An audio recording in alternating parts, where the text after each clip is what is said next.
It's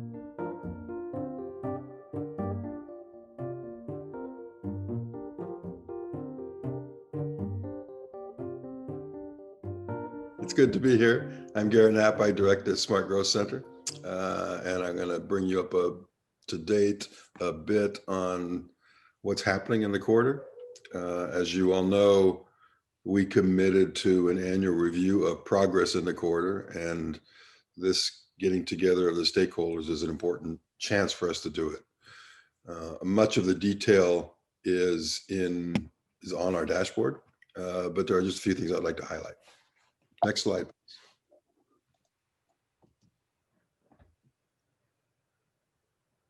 So this slide is one you may have seen in some form before.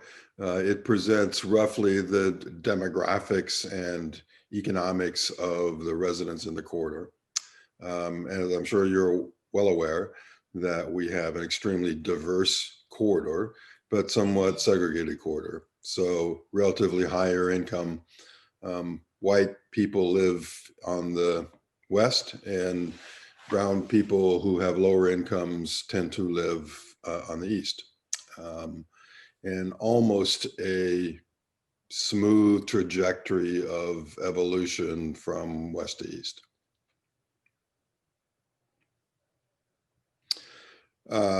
We had not, when we put together the dashboard and talked about the things we were going to monitor, thought that we would be monitoring health indicators or COVID-19 in particular.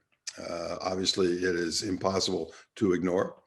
It is especially possible to ignore since the Purple Line Corridor is one of the most heavily hit regions in the state, and that the zip code right around Langley Park is the most heavily infected zip code in the state. So this is obviously an extremely important and pressing concern that we will continue to monitor from here forward. Next slide, please. We have been and will continue to monitor jobs in the quarter.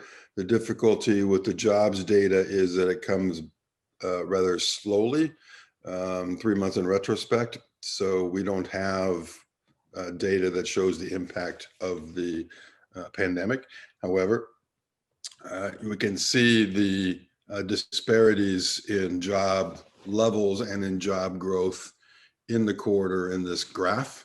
So we can see that Bethesda and Silver Spring have more jobs than the International Corridor, the University of Maryland, and Riverdale, New Carrollton, and perhaps more interestingly and potentially concerning, a much more rapid growth. So we don't know quite yet how the pandemic has affected these numbers, but we think this is the jobs in the corridor are clearly something we need to pay careful attention to. And here's related data. This is data on unemployment rates in the Montgomery and Prince George's counties, where the Montgomery is in red and Prince George's is in blue. And we can see that over, roughly from January 2010 to March 2019, the difference has been closing and falling, which is great news. So the unemployment rates in the two counties are roughly similar. But then we see the dramatic impact of the virus, and unemployment rates rose dramatically in both counties. It rose more dramatically for Prince George's County, and the difference now, even in the recovery, has grown so that there's a larger difference now in the unemployment rate between Montgomery and Prince George's County. Next slide, please. The third major area of concern, of course, is the housing market. Whereas we've seen COVID hit and the pandemic devastate the labor market, we have not seen these adverse effects in the housing market.